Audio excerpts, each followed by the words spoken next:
Good afternoon, everyone. My name is Fred Taylor. I'm the Director of Special Programs and Community Engagement for the Attorney General's Office of Arizona. I manage the opiate abuse programs focused on the faith community. I would like to thank Bishop David Eddings for hosting this event and all of you for attending. I would like to recognize Ms. Alvina Alexander, who has been working with me in order to pull the pieces together on this, and also Mr. Gabe Romano, who is going to tape this for us today.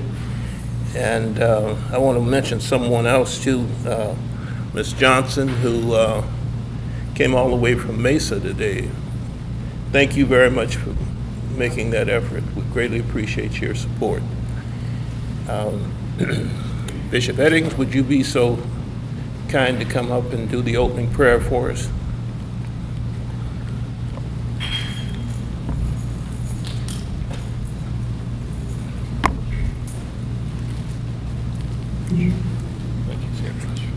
Let us pray. God our Father, in the name of the Lord Jesus Christ, we thank thee for this day you've given to us. Thank you for life, health, and strength. Thank you for your mercy and your grace. Lord, we ask your blessing to be upon this conference today. We know that you are the God who takes care of all of our needs, and you give us wisdom and knowledge to take care of the things that are our responsibility. So I pray that as we hear today, as we are informed about how to help other people in so many other ways, I pray that you give us wisdom, knowledge, and understanding in how to apply those principles. I pray for the presenters, and I pray for those that are here. And our whole purpose, Lord, is to show the great love that you showed for us toward all mankind. Certainly, this is one way that we can help our fellow man. We'll ever give you the praise in Jesus' name, and let the church say, amen. Amen. Thank you, Bishop.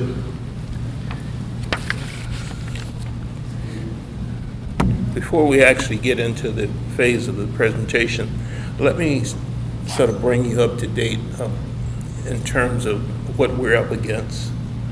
I'd really like to try and define what fentanyl is all about.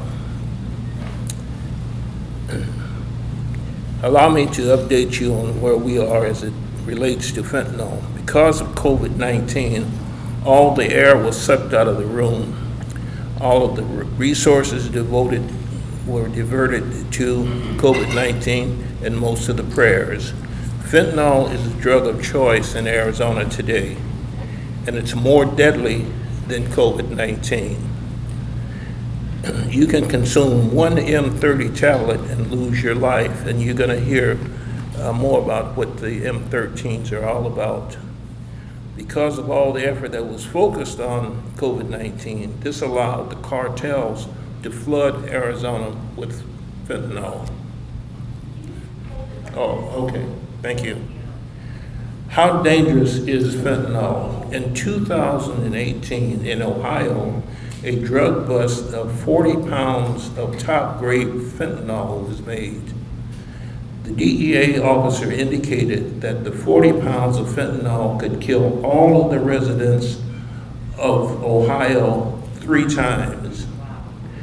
The population of Ohio is 13 million.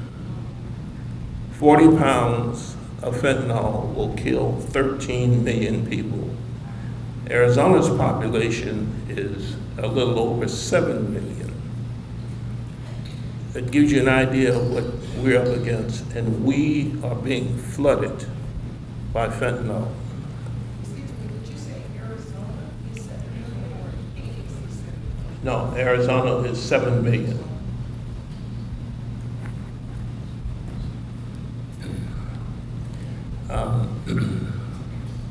In fact, yesterday on the evening news, there was a drug bust here in Phoenix.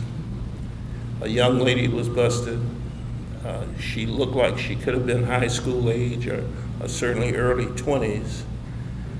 She had 166,000 M30, that's the fentanyl tablets. 166,000.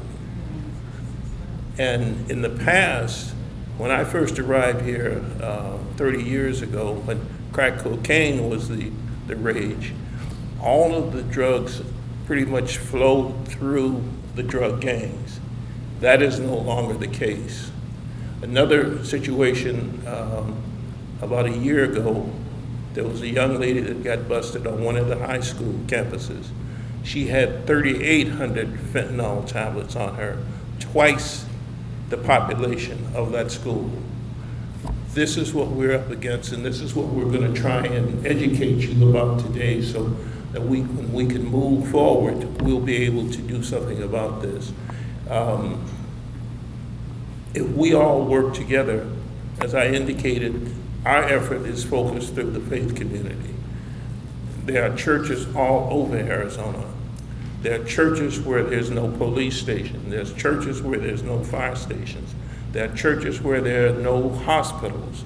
So if we link our efforts together, and we brought all of the major denominations together to work on this effort, we can get a handle on this, but we have to focus on it and try and get started on it before we get hit again with the second wave of COVID-19. And you can, I hate to say it, but it's on the way.